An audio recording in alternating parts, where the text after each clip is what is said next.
Okay, in this last lesson for the unit circle, we're going to talk about the three reciprocal trig functions. Remember, the word reciprocal in math means you flip the numerator and denominator. So if I take the reciprocal of 2/3, that would be 3 over 2. So basically, that's supposed to be a 3. So basically, if I'm talking about reciprocal trig ratios, I'm just taking the reciprocal of the sine, cosine, and tangent. So which one is which? The first one is called secant, and that's going to be the reciprocal of cosine. Reciprocal of cosine. So basically we say 1 over cosine, which should be 1 over x, but really you're just flipping the numerator and denominator. So it's the reciprocal of cosine, and we use SEC as the abbreviation for that. We say secant. Cosecant is just a reciprocal of sine, so that would be 1 over y, or flip x and y, flip numerator and denominator. So that's the reciprocal of sine, and we use CSC. Cotangent is going to be x over y. It's going to be the reciprocal of tangent, x over y. So you're going to take the reciprocal of tangent, and it's just going to be x over y. And that's cotangent, COT. So what does that mean, the reciprocal of cosine? That's just the reciprocal of x.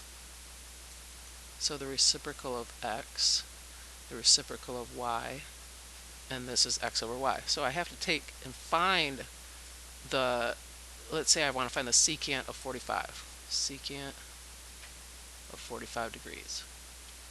Well, I need to find, since this is the reciprocal of cosine, I need to find the x value at 45 degrees. So let's go to our unit circle, find 45 degrees, and then get the x value, square root of 2 over 2. So I want the reciprocal of square root of 2 over 2, so it's going to be 2 over square root of 2, right? Because I want the reciprocal of square root of 2 over 2. Now remember, you can't leave that square root of 2 in the bottom, so you just do that same old thing we've been doing. Multiply top and bottom by square root of 2 over 2. So you have 2 square root of 2 over 2. Well, those 2's cancel out, so it's just square root of 2. So 45 degrees, secant and cosecant are the same since x and y are the same. So you don't have to do much with that. We already did all the math. So I just need to do the cotangent, x over y. Since they're the same, I just do square root of 2 over 2 divided by square root of 2 over 2. And the nice thing about these 45-degree angles, remember, anytime you divide a number by itself, it equals 1. So no matter where you're going to be on the unit circle, it's just going to depend on the quadrant. These are going to be the same, but they could be at positive or negative. They're always going to be some form of square root of 2, either positive square root of 2 or negative square root of 2. This one will be negative, this will be positive. But if I do cotangent, it's just going to be 1 or negative 1. And the tangent would be the same, 1 or negative 1, because you're dividing by itself. So the 45-degree angles are pretty easy, no matter what trig ratios you're doing. Now let's go to 4 pi over 3. 4 pi over 3. And I'm just going to write down the coordinates for that. 4 pi over 3. So 4 pi over 3 is right here. So it's negative 1/2, negative square root of 3 over 2, negative 1/2, negative square root of 3 over 2. Remember, we get the coordinates from the outside of the circle. Now secant we said is the reciprocal of cosine. So it's reciprocal of x. So I take negative 1/2 and make it, you don't change the sign, negative 2 over 1, which is just negative 2. So secant 4 pi over 3,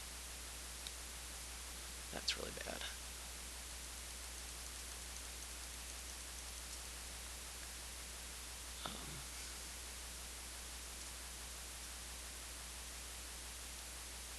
Secant 4 pi over 3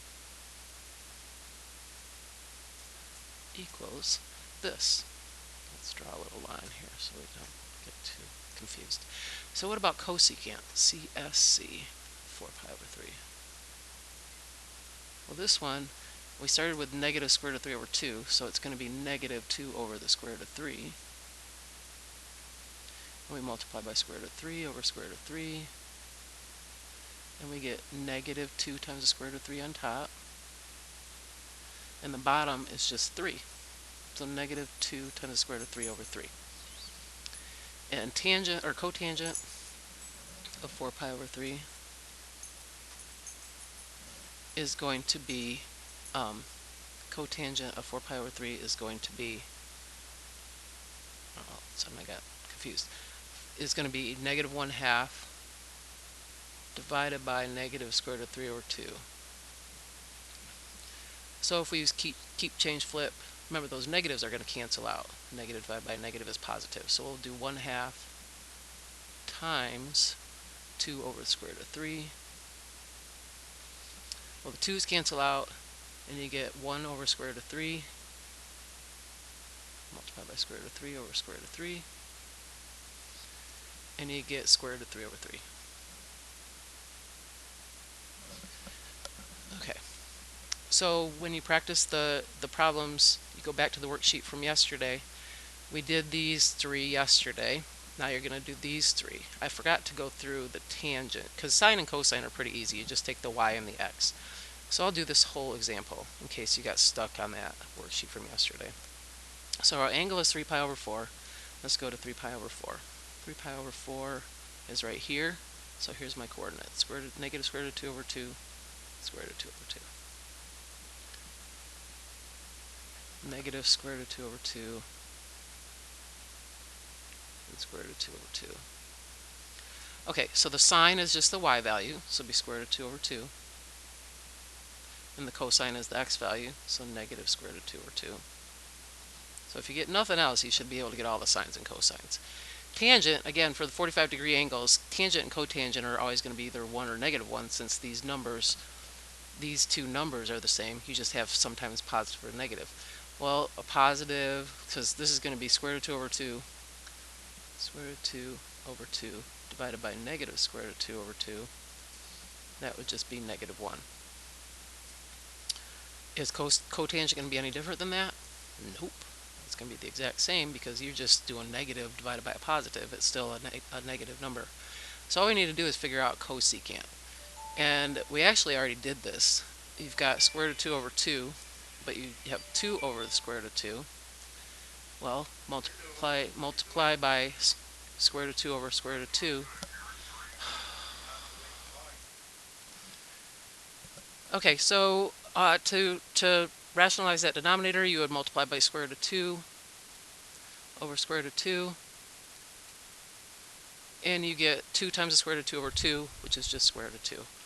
And then this is going to be negative, since the x is a negative, so it'll be negative square root of 2. Okay, so that should be enough to finish the worksheet that you started yesterday, or with the last lesson. And if you didn't finish the last part because I didn't go over how to do the tangent part, don't forget to do keep change flip when you're doing that. That's really the key to doing these problems, is the keep change flip and rationalize your denominator. All right.